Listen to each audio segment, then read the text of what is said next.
Presence is the source. For a long time, other people's opinions had enormous power over me. Their reactions, judgments, and expectations could influence how I behaved and how freely I expressed myself. Today, I understand many of those experiences differently. Some things that once looked controversial were simply natural parts of me that I didn't fully understand yet. Intensity is one of them. Intensity doesn't automatically mean chaos. A person can be intense and peaceful at the same time. A conversation can be deep, fast, and powerful without becoming heavy. When two people naturally understand that intensity, neither person has to reduce themselves for the other. Understood intensity is a player, not destruction. And this goes far beyond intensity. Human beings have created countless labels for the ways we experience ourselves. Sometimes those labels are useful. They help us describe something, study it, or work with it. But a label is not the experience itself. Sometimes we spend years trying to acquire something that was never missing.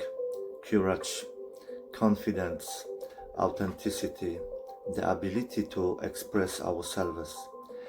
Maybe some of it was already there. Maybe what was needed wasn't another layer added from the outside, but an opportunity to understand what had always existed inside. This is why I no longer see knowing myself as becoming somebody else. For me, it has been a process of meeting what was already there.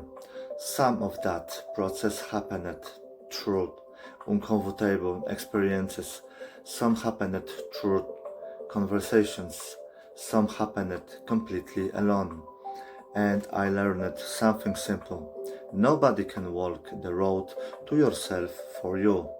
A therapist can help, a specialist can help, another human being can help, technology can help, but none of them can experience your life on your behalf.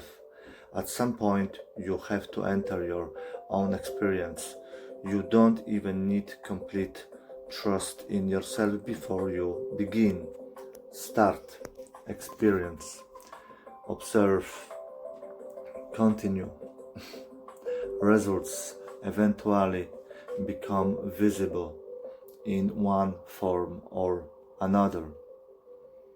Some process finish, others change direction, and some, like discovering yourself, may continue for an entire lifetime.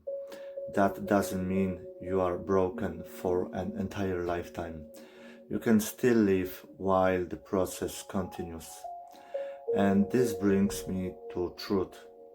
I don't see truth as courage.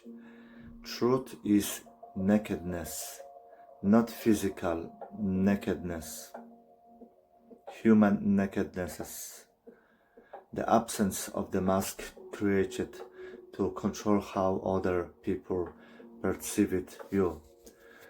We wear masks to be understood, to be accepted, to belong, to avoid judgment. But when the mask disappears, something very simple remains: a human being. You can still have boundaries. You can still have privacy. You don't have to tell everyone everything. Being naked in your truth doesn't mean exposing your entire life. It means not pretending to be someone else in order to live it. And then another realization appears. Truth is presence. The past happened, and we can remember it. The future may happen, and we can imagine it. Both can influence what we think and feel today. But nature is the place where we can physically make our next movie. That happens now. The past can be remembered, the future can be imagined, but you can only breathe now. The mind can travel almost everywhere, anywhere. A human being lives here. And perhaps this is why silence matters. Not necessarily silence around you, silence within you. Because presence is always here, but when everything inside us is making noise, we may not hear what is happening directly in front of us. Presence is the source. Silence allows you to hear it. For me, this has become the foundation. My attention, decision, my experience, body, my time, my life. Other people can accompany me. The past can inform me. The future can inspire me. But nature, another person, nor another idea can take responsibility for experiencing my life. That belongs to me. And maybe knowing yourself isn't ultimately about working on yourself forever. Maybe the work has another purpose: to become free enough to live as yourself, not perfectly, not according to somebody else's definition, not without mistakes, but presently, naturally, alive. Presence is the source.